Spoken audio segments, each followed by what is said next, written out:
நீங்க 2 பேரும் ஒன்னா வாழறத பார்த்து இந்த உலகத்திலே சந்தோஷப்படுற ஒரே ஆளு நானா தான் இருப்பேன். காச் ஓகே. அடுத்தது என்ன? சினேகாவுடைய க்ளோஸ் சார். சார், ஜீவாவை அரெஸ்ட் பண்ணிட்டாங்க. நல்லா அடிச்சிருக்காங்க சார். அது வந்து என்ன யோசிக்கிறீங்க சொல்லுங்க சார். அவங்க ஜீவாவை மென்டல் ஹாஸ்பிட்டல்ல சேர்த்துட்டாங்க.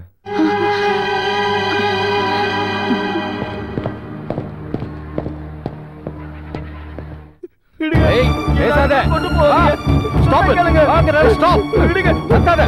விடுங்க. Stop it. விடுங்க. Stop it. டாக்டர் என்னப்பா என்னாச்சு உனக்கு? அன்னைக்கு மாதிரி இன்னைக்கு எனக்கு பைத்தியம் இல்ல சார். பரவாயில்ல, என்ன பேஷண்ட்னு உள்ள போட்டுருங்க. நோ. உன்னை யார் இந்த அளவுக்கு அடிச்சது? சொல்லு, யாரு?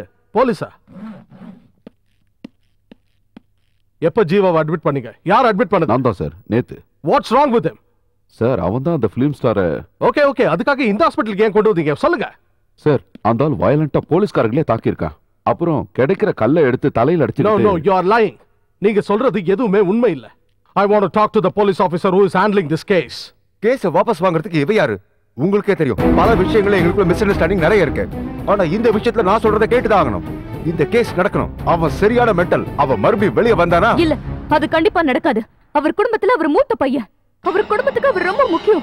அப்படிப்பட்ட ஒரு ஆளை மென்டல் ஹாஸ்பிடல்ல சேர்க்க நான் கண்டிப்பா ஒத்துக்கவே மாட்டேன். அவன் உன்னுடைய ஃபேனுங்கிறதுனால இந்த இறக்கமா இல்ல? நீங்க உங்க பாயிண்ட் ஆஃப் வியூல பாக்குறீங்க. எனக்கு அத பத்தி கவலையே இல்ல. விட்டுருங்க. இவளுக்கு திமிரு, பணம் சம்பாதிக்கிறோங்கிற திமிரு.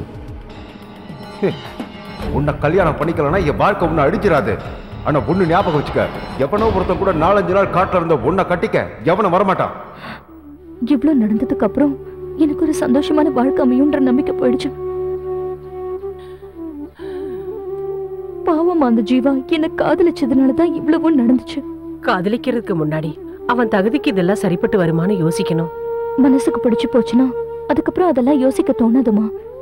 இந்த மாதிரி ஒரு தலை காதல் எல்லாம் டிராஜடியா தான் முடியும். இப்போ அந்த ஜீவாவும் அப்படிதான்.